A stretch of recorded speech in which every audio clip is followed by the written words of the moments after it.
Hello everyone, and welcome to our channel, where we share fascinating curiosities and deep lore from the Lord of the Rings. If you enjoy this kind of content, make sure to like the video and subscribe, so you don't miss any of our upcoming documentary-style analyses. Today, we're beginning an exciting journey through the rise and fall of Sauron, exploring how this Maya, once known as Myron, transformed from a brilliant servant of all into the feared Dark Lord who shaped the fate of Middle-earth. This video will guide you through the key moments of his story in a clear, immersive narrative designed to reveal the depth behind Tolkien's most iconic villain.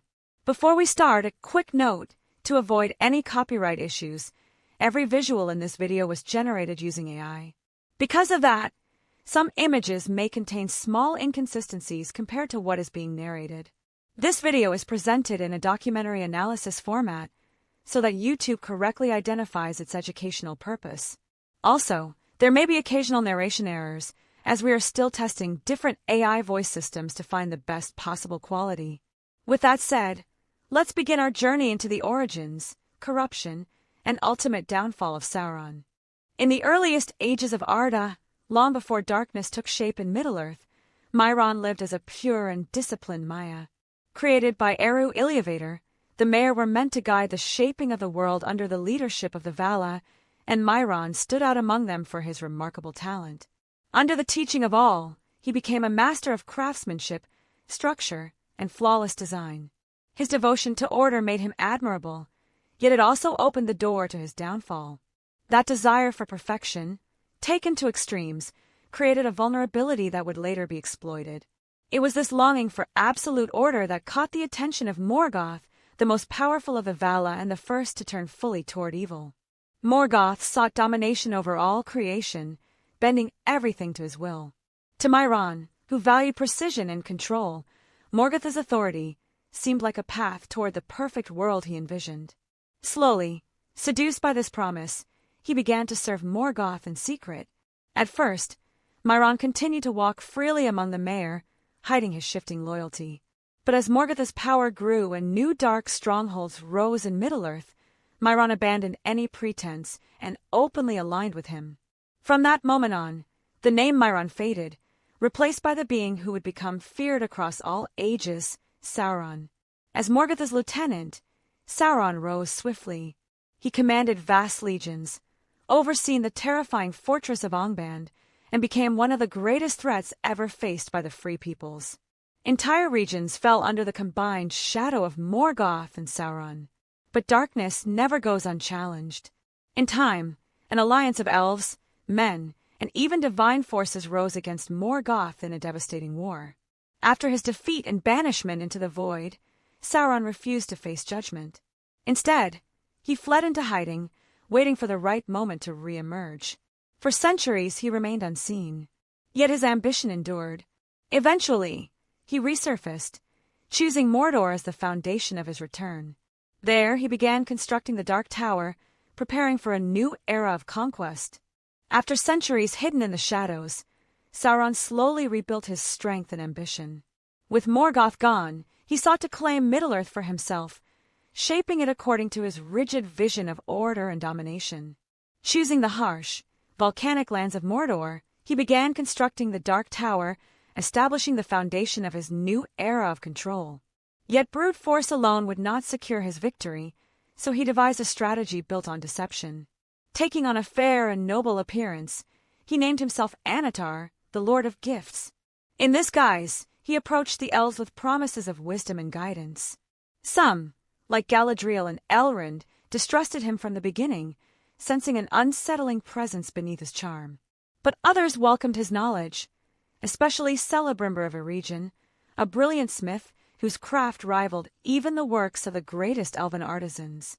Anatar offered insights that seemed invaluable, and together Celebrimbor and the elven smiths created powerful artifacts capable of channeling ancient magic. From this collaboration came the Rings of Power.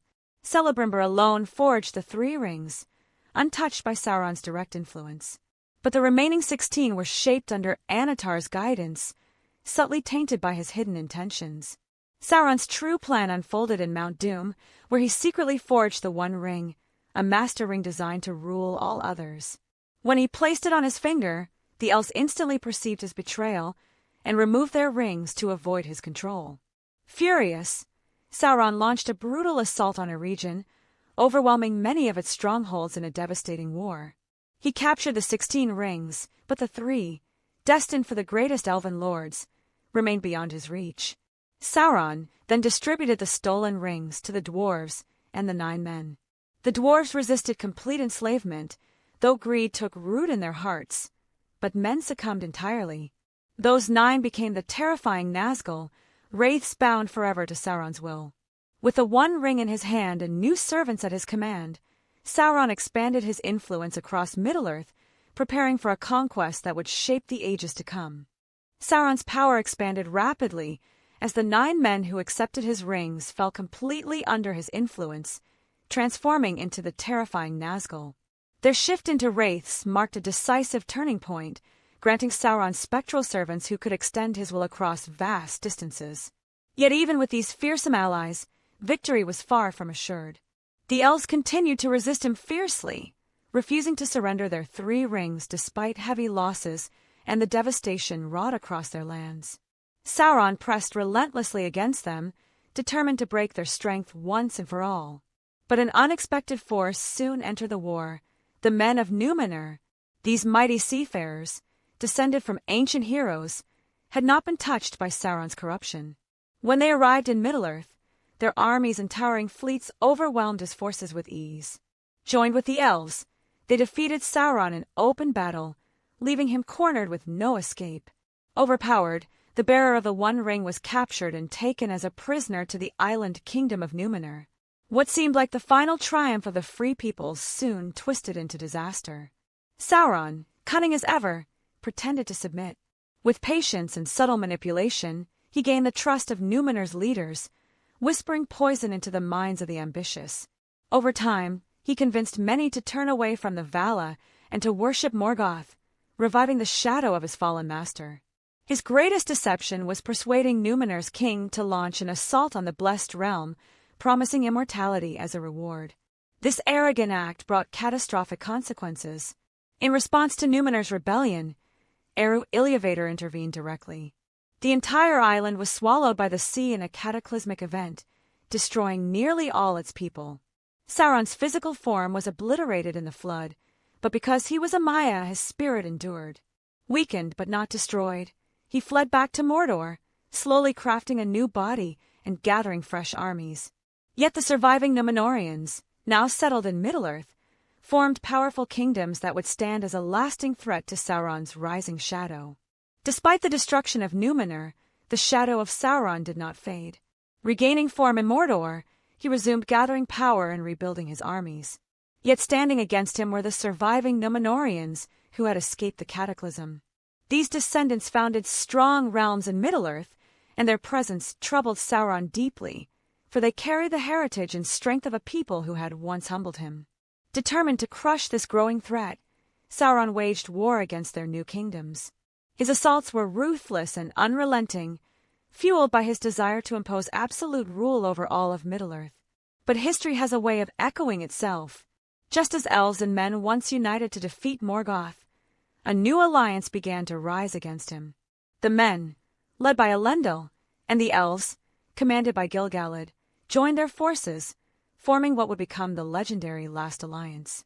Together, their armies marched toward Mordor, enduring long and grueling battles.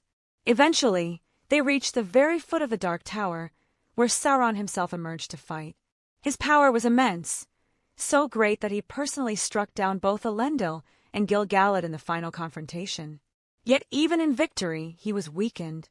Seizing the moment, Isildur, son of Elendil, took up the remains of his father's shattered sword and cut off Sauron's fingers, severing the One Ring, which held so much of his essence. With the ring torn from him, Sauron's physical form collapsed, and he was defeated once more. But his spirit, bound to the ring, endured. Isildur claimed the ring for himself, though his victory was short-lived. While traveling, he was ambushed by orcs and slain, the ring slipping from his hand into a river where it vanished for many long years. Bodiless yet again, Sauron drifted into hiding. In time, he began rebuilding his presence in a new dark refuge, Dol Guldur, deep within the shadows of Mirkwood. Though weakened, and without a physical form, Sauron was far from defeated. His spirit drifted back into Middle-earth and settled in the dark fortress of Dol Guldur, hidden deep within Mirkwood. There, he slowly rebuilt his influence in secrecy. Whispers spread of a growing shadow, one that many would later recognize as Sauron's return. Even without a body, his presence was strong enough to stir ancient evils and corrupt the vast forest around him, transforming green woodlands into a place of fear. But Sauron's movements did not go unnoticed. Gandalf, always vigilant, began investigating the strange darkness taking hold of Mirkwood. Joined by Galadriel and the rest of the White Council, he uncovered the truth behind the mysterious necromancer who had taken residence in Dol Guldur. Understanding the threat he posed, the council united to confront him.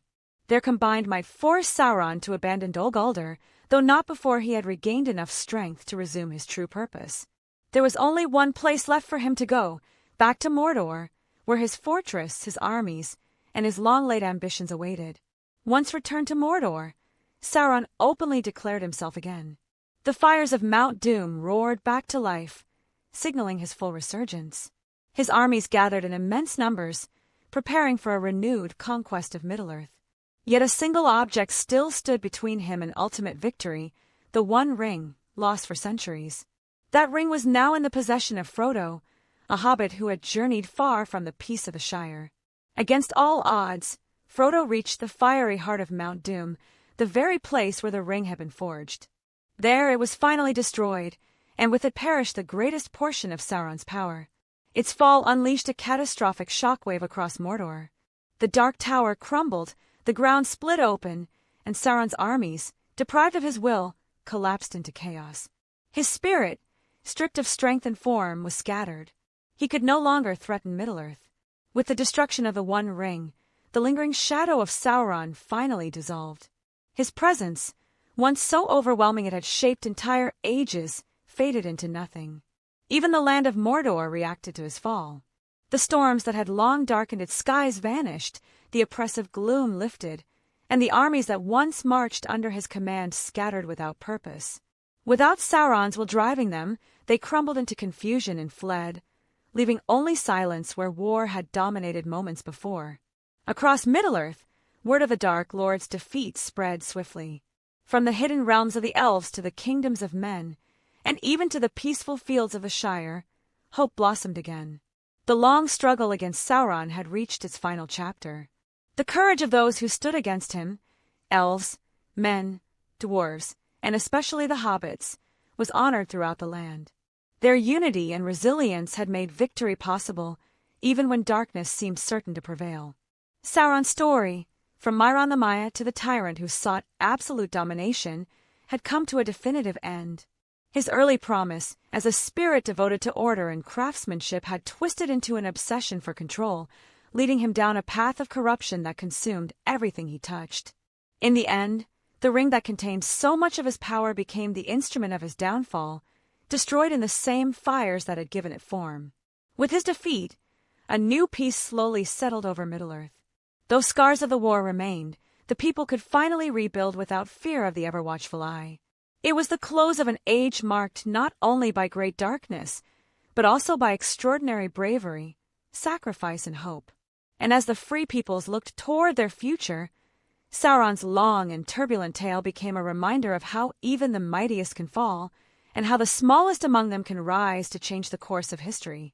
And so, the long tale of the Lord of the Rings reached its true end. With Sauron's power shattered and his armies defeated, the darkness that had weighed upon Middle-earth finally dispersed. Even the bleak lands of Mordor trembled under the force of his fall, as if the very earth acknowledged the end of an age shaped by fear and tyranny. What remained of his vast forces collapsed without his will to command them, leaving behind only silence where war had thundered moments before. Across the lands of the free peoples, word of the Dark Lord's defeat spread swiftly. From the shimmering halls of the elves to the great kingdoms of men, and even to the peaceful fields of the Shire, hope flourished once again.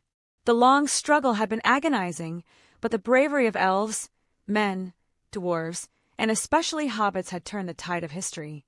Their determination, often quiet, often unexpected, proved stronger than Sauron's centuries of domination. Sauron's story, intricate and tragic, had begun with promise and purity as Myron, a Maya who once cherished order and craftsmanship. Yet his yearning for control and perfection had twisted into corruption, transforming him into the greatest threat Middle-earth had ever known. His rise had shaped ages. His fall marked the end of one. With his final defeat, peace slowly returned. The shadows lifted, the fires dimmed, and the land scarred by war began to heal. The free peoples, at last free from the all-seeing eye, could rebuild and look toward a future untouched by Sauron's tyranny. And for all who heard the tale, one question lingered. Which part of Sauron's long and turbulent journey felt the most striking or meaningful?